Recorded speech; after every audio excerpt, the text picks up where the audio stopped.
I want to get on here and talk about basically codependency and relationships and things like that. I'm currently working through my own codependency. I have a couple relationships where I know we're both dependent on each other, and it's a very it's a rough dynamic.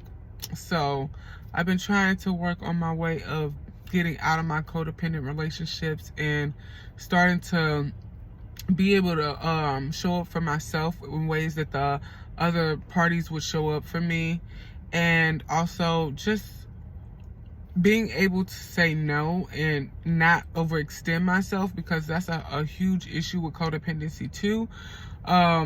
If you can't function without that person, then when that person is no longer able to do XYZ, you have to do XYZ and still ask the person to do all the other things that they were doing. And it's not a great dynamic.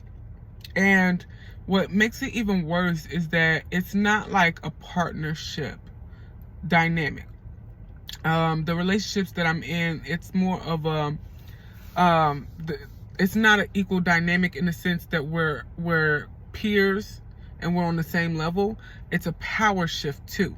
So not only am I dealing with the codependency issues that just come with being codependent, just period, but I'm dealing with the issues of like the power dynamics, and it's annoying if I'm being truthful.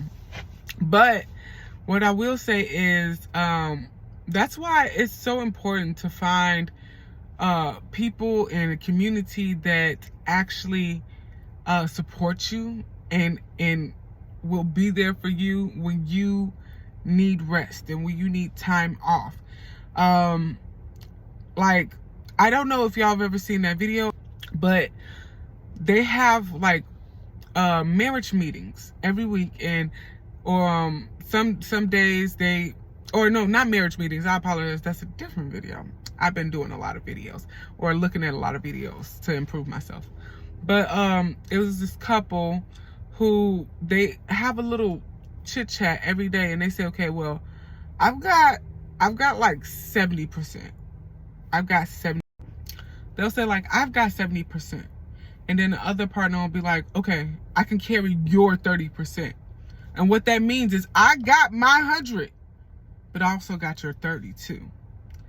And I have no one that I have those type of conversations with. It's like I wake up, people ask me for things, and I tell people what I will and won't do. And that's how the day goes. And every time I say I won't, there's a reaction. There's okay. It's something. Even if it's small, there is some way to say, I am displeased with the fact that you're not doing what I want you to do. I got to get about these relationships, or at least change the dynamics of them, because I am allowed to have a 70% day. I'm allowed to have a 30% day. I'm allowed to. I don't need to be at 100 all day, every day. As long as I'm giving 100% of the percentage I can give, then I'm doing good. This video is more for me, to remind me not to feel bad on those days where I have to say I'm not doing any of that. I'm just going to go back in my room. I just don't have it. Don't feel bad. Don't feel as though you're disappointing people or you're letting people down. The reality is, anything that someone wants done, they can find a way to do it. And it does not have to be you. It does not have to be you. Someone can make me their first call. If I can't do it, are they just going to stop calling people? No, they're going to find somebody or something that's going to allow them to get what they want. So don't overextend yourself. And I'm talking to me right now. But if you feeling it and it's resonating, I'm talking to you too. Don't overextend yourself. I feel like I still have that part of me that just wants everyone to be happy, and I want to please everyone. And I have to remind myself, you can't please everyone and be pleased. So pick. Do you want everyone else to be happy, or do you want to be happy? I want to be happy. Okay.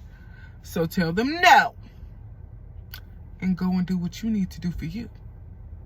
So that the next time somebody does ask you, not only are you showing up, not only are you showing out, but you actually wanted to.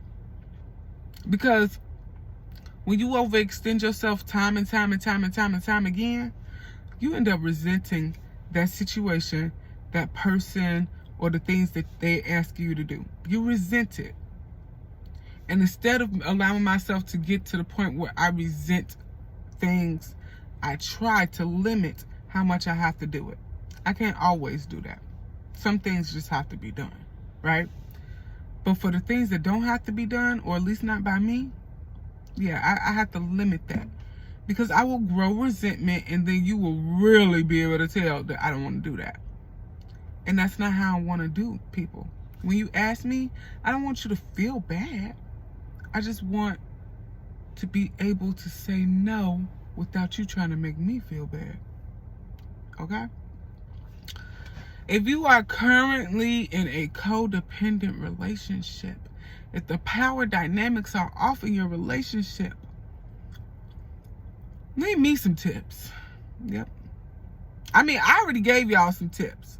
No, I didn't. I just told y'all my story. But truthfully, I don't have the tips for this one. I am still navigating how to get this situation to be a situation I would actually approve of. I do not approve. So I can't give you tips in the sense of, oh, this is what I did and now it's like this. I can give you tips as far as how I'm navigating it while I'm currently in it. Or, yeah. So the first thing is be aware of yourself. Like, pay attention to your moods. Pay attention to the interactions that make you feel good, make you not feel good. Pay attention to yourself. And then act according to what you learn about yourself. If you learn every time your partner asks you to do XYZ, it makes you like want to just snap on them, have a conversation with your partner and tell them, I can't keep on doing XYZ. It makes me furious. That's one tip that I have. Another tip would be just give yourself space and grace. Space and grace. When they start asking for too much, give yourself some space. When you can't show up the way that other people want you to, give yourself grace. Space and grace. All right, that's the tips. That's it. I ain't really got that many because I'm asking y'all for the advice. But I love y'all. I want y'all to have a fantastic day. Remember, it's up to you, no one else.